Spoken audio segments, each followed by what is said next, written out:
Hi friends, welcome to my channel Kavya's diary all in one. ఈరోజు అయితే మీకు millets తోటి చపాతీ పిండి ఏ విధంగా రెడీ చేసుకోవాలో చూపిస్తానండి. ఇక్కడ నేనైతే 5 kgs గోధుమలు అయితే తీసుకున్నానండి. 5 kgs గోధుమలకి 1/2 kg జొన్నలు, 1/2 kg రాగులు, 1/2 kg సజ్జలు అయితే తీసుకున్నానండి. మీరు తీసుకునే గోధుమలను బట్టి సజ్జలు, జొన్నలు, రాగులు అయితే తీసుకోండి. ఒకవేళ 3 kgs గోధుమలు తీసుకున్నట్లయితే 1/2 kg తీసుకుంటే సరిపోతుందండి. అన్నీ ఈ విధంగా అయితే తీసుకొని బాగా కలుపుకోండి. సజ్జలు అయితే 1/2 kg తీసుకున్నానండి.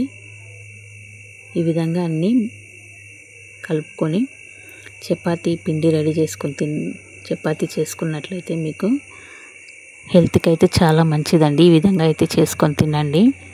ఒకసారి ట్రై చేయండి. ఈ విధంగా కలుపుకున్న తర్వాత ఎండలో అయితే ఒకరోజు మొత్తం ఎండబెట్టుకోండి. బాగా ఎండితే పిండి అనేది మెత్తగా వస్తుందండి. ఈ విధంగా పిండి అనేది వస్తుంది. 6.5 kgలకి ఇంత పిండి అయితే వచ్చిందండి నాకు. ఈ విధంగా కొంచెం తీసుకొని ఇలా కొంచెం తీసుకొని ఈ చపాతీలు అయితే టేస్ట్గా ఉంటాయి. హెల్త్కి కూడా చాలా మంచిదండి. ఇలా వేడి నీళ్ళు కాగబెట్టుకోండి. మరి గోరువెచ్చగా ఉండాలండి. వేడిగా ఉండకూడదు, అలాగని చల్లగా ఉండకూడదు. ఈ గోరువెచ్చని నీళ్ళను కొంచెం కొంచెంగా వేసుకుంటూ ఒక 5 minutes వరకు బాగా కలపాలండి. కొంచెం ఆయిల్ వేసుకోండి. చపాతీ కాల్చేటప్పుడు మాత్రం ఆయిల్ వేసుకోకండి. ఆయిల్ ఎక్కువ వాడకూడదు కదండి. ఆయిల్ అయితే వేయకండి. ఇప్పుడు కలిపేటప్పుడు మాత్రం కొంచెం వేసుకోండి. ఇలా కలుపుకున్న తర్వాత ఒక మూత పెట్టి పక్కకైతే పెట్టండి. 10-15 నిమిషాలు పక్కకైతే పెట్టండి. ఈ విధంగా అయితే మూత పెట్టి పక్కకైతే పెట్టుకోండి. పెట్టుకున్న తర్వాత ఒక 10 నిమిషాల తర్వాత ఈ విధంగా అవుతుందండి. మెత్తగా స్మూత్గా అవుతుంది. కొంచెం కొంచెంగా తీసుకొని చపాతీ పిండిని అయితే రెడీ చేసుకోండి. ఈ వీడియో అయితే చివరి వరకు చూడండి. నచ్చితే లైక్ చేయండి, కామెంట్ అయితే పెట్టండి, సబ్స్క్రైబ్ చేసుకోండి ఫ్రెండ్స్.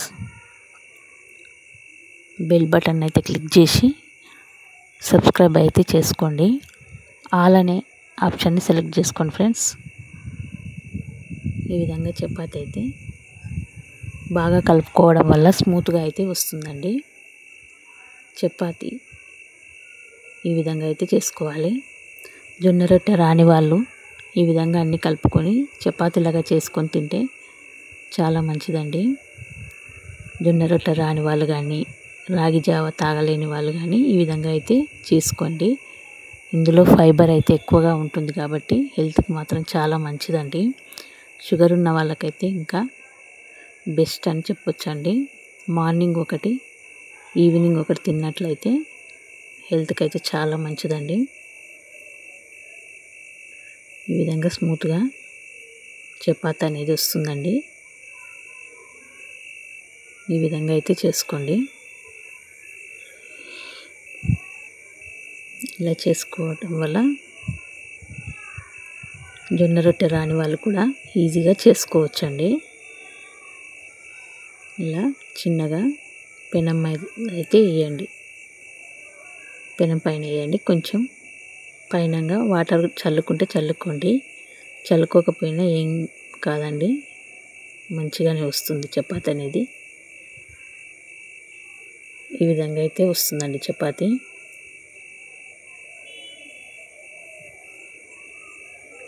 ఈ విధంగా స్మూత్గా వస్తుందండి. చూడండి ఒకసారి ఎలా వచ్చిందో.